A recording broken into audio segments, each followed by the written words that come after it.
Daniel, e se eu disser aí pra você, por exemplo, que a gente tá passando por um hospital e você vê de repente ali um médico, o cara que desenvolveu a vacina do coronavírus, aplicando a vacina nas pessoas doentes. Você vai achar isso loucura? Não, Por quê? porque ele é médico, ele tem que estar com as pessoas doentes. Exatamente. Olá, meus queridos, a paz do Senhor Jesus para vocês. Voltamos, vamos falar hoje sobre um assunto muito interessante, que é muito pertinente ao que a gente vive hoje e as coisas que a gente precisa levar em consideração nesse tempo de dificuldade. Eu estava lendo um livro, se chama Gente como a Gente, do Max Lucado, e uma das histórias me chamou a atenção. Nesse livro, o Max Lucado ele conta como Jesus muda a vida de pessoas comuns, como os discípulos eram pessoas comuns, como todas as pessoas com quem Jesus se encontrou eram pessoas comuns e Jesus transformou a vida delas. E eu vim hoje passar a minha visão sobre essa história para vocês. Essa história se encontra em Marcos, no capítulo 2, e a partir do versículo 13 vai dizer o seguinte: Jesus saiu outra vez e foi para o lago da Galileia. Gente ia procurá-lo e ele ensinava a todos. Enquanto estava caminhando, Jesus viu Levi, ou em outras traduções, Mateus, filho de Alfeu, sentado no lugar onde os impostos eram pagos. Então disse a Levi: venha comigo. Levi se levantou e foi com ele. Mais tarde, Jesus estava jantando na casa de Levi. Junto com Jesus e os seus discípulos estavam muitos cobradores de impostos e outras pessoas de má fama que o seguiam. Alguns mestres da lei, que eram do partido dos fariseus, vendo Jesus comer com aquela gente e com os cobradores de impostos, perguntaram aos discípulos: por que ele come e bebe com essa gente? Jesus ouviu a pergunta e disse aos mestres da lei: os que têm saúde não precisam de médico, mas sim os doentes. Eu vim para chamar os pecadores e não os bons. Nesse último versículo, Jesus está relatando algo que é óbvio, uma coisa que é muito palpável. Você vê um médico, você sabe que ele cuida de pessoas doentes.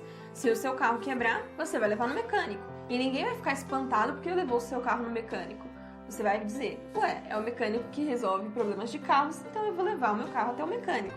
Na verdade, o que estava acontecendo ali naquele momento era que Jesus estava jantando com os amigos, os colegas, os compatriotas de Mateus, aquela pessoa que ele havia acabado de chamar para o discipulado. Mateus era um cobrador de impostos e, como eu já expliquei aqui para vocês em alguns outros vídeos, esse tipo de pessoas, esse tipo de trabalho não era tolerado no meio do povo judeu, porque eles eram considerados a pior escória da humanidade para você se relacionar. O que a gente esquece muitas vezes nesse texto é que Levi, o Mateus, ele era da linhagem sacerdotal, ele deveria ser um sacerdote, mas ele se tornou um cobrador de impostos. Max Lucado faz uma comparação muito interessante com a profissão do cobrador de impostos. Ele fala para você imaginar aí um advogado mal intencionado com um vendedor e juntar personalidades deles, e aí acrescenta ainda um evangelista da televisão, aquele que só se importa com os seus próprios interesses, e aí coloca mais uma pitada de ganância. Quando você começa a ler essa descrição, você pensa: essas eram as piores pessoas daquele tempo. E era realmente assim que os judeus enxergavam os cobradores de impostos. Agora imagine você que Levi foi chamado para ser um grande pastor daquela época, um sacerdote, uma pessoa que vivia dentro do templo, que ia para uma escola específica, vivia a sua vida de oferecer sacrifícios e representar o povo de Deus perante Deus. Imagine esse homem se rebaixando a essa profissão.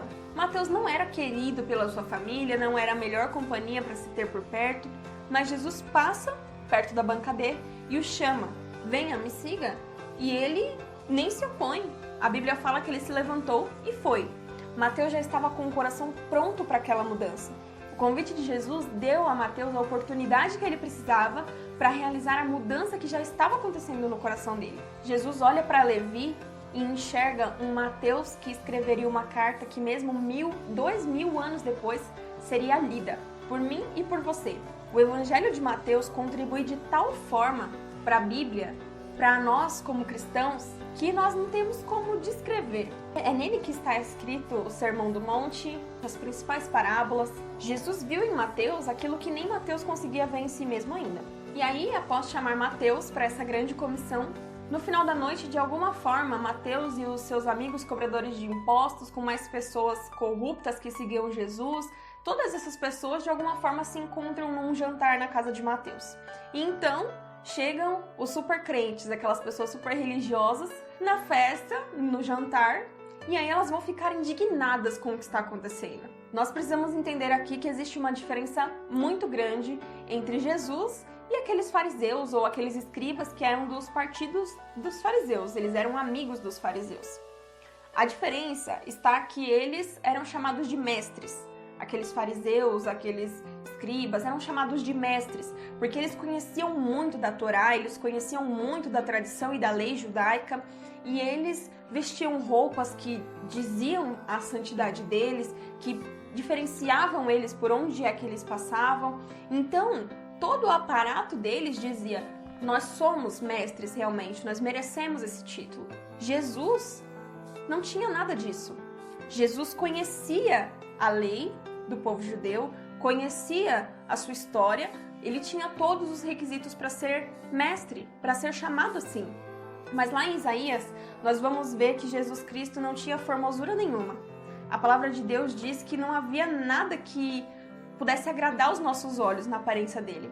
Jesus Cristo não se vestia com as melhores roupas, não dava com as melhores pessoas, não frequentou a melhor escola. Jesus Cristo era uma pessoa comum, um ser humano comum, onde eu e você não encontraríamos nada atraente que dissesse: nossa, eu quero muito estar com essa pessoa, a não ser virtude de Deus. Quando Jesus entra naquela casa cheia de pecadores e começa a comer com eles, começa a socializar com eles, eu não imagino Jesus isolado num canto enquanto estão todos lá comendo, se divertindo e conversando e socializando uns com os outros, os discípulos de Jesus com aquelas pessoas mais pecadoras. Se é que a gente pode pensar dessa forma. Jesus estava junto com eles. Jesus estava no meio deles, comendo com eles. E aí esses chegam de fora e se indignam e falam para os discípulos de Jesus: quê? Como assim? Ele come com esse tipo de gente? Eles ficam indignados porque os mestres deles, na verdade, não andavam com esse tipo de pessoa, eles se afastavam de pessoas impuras, eles não comiam com esse tipo de pessoas, e a sua companhia, na verdade, eram só as pessoas da nata, eram só aquelas pessoas top de linha, aquelas pessoas mais poderosas, mais influentes, com a melhor educação. Então, era um ultraje, uma afronta para eles, Jesus Cristo, fazer isso e ser chamado de mestre. Os fariseus e os escribas achavam que, pelo fato de Jesus andar com pessoas que não eram de boa fama, ele não deveria ser realmente tão bom quanto ele dizia. Ele não deveria ser chamado de mestre como os outros faziam. E aqui, a resposta de Jesus começa com uma afirmação muito óbvia. Jesus vê eles conversando com os discípulos e Jesus fala: só um minuto, não são os saudáveis que precisam de médico, são as pessoas doentes. Eu não sei se soa ao ouvido de vocês como soa ao meu, mas isso soa como um baque. Vocês são tão estudados, vocês são tão santos, tão religiosos, e vocês não conseguem compreender uma coisa tão simples. Se eu ofereço vida e paz, eu preciso oferecer para quem não tem. E depois ele completa: eu não vim chamar os justos, mas sim os pecadores. Jesus mostra que andava com aquelas pessoas não porque ele era mau como elas, mas porque ele sabia e acreditava que elas poderiam ser boas como ele. Talvez nesse momento você ainda esteja na mesa da coleta, no mesmo ponto onde você praticou todas as atrocidades da sua vida que fizeram você chegar aonde você está hoje, assim como Mateus estava. E talvez assim como ele, o seu coração já esteja pronto para uma mudança de vida e de mente.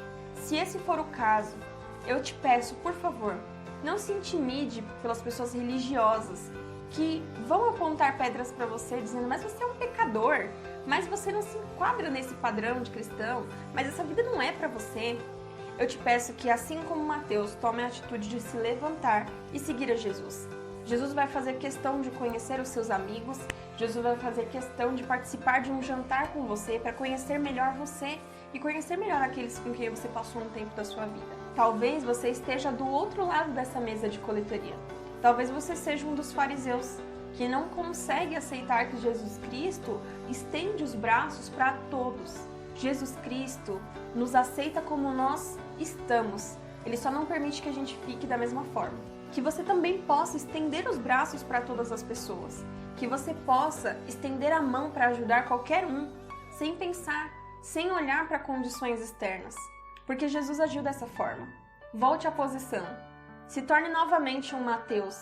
que vai voltar de novo para o caminho onde ele nunca deveria ter saído.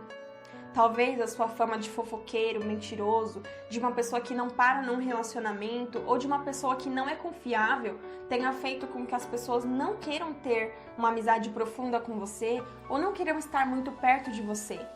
Mas eu quero que você saiba o seguinte: Jesus Cristo vê potencial em você. Tanto o potencial que você tem para o bem, quanto o potencial que você tem para o mal. Mas ainda assim Ele escolhe te defender e acredita em você, investe em você, porque Ele sabe que você é capaz de mudar. Eu espero que esse vídeo tenha abençoado a sua vida e que a partir de hoje você pense bem em que lado da moeda você está. Será que você é um Mateus que tem tentado mudar, tem tentado se conformar às coisas de Jesus? Ou será que você está mais pro lado dos fariseus, aquelas pessoas que não vão chegar aos céus e não deixam ninguém chegar? Pense sobre isso nessa semana e espero que você possa, a partir de hoje, estender a mão para quem está caminhando, para quem está começando. Mande esse vídeo para alguém. Se esse vídeo abençoou a sua vida, comenta aqui embaixo o que você aprendeu ou o que essa história te fez lembrar.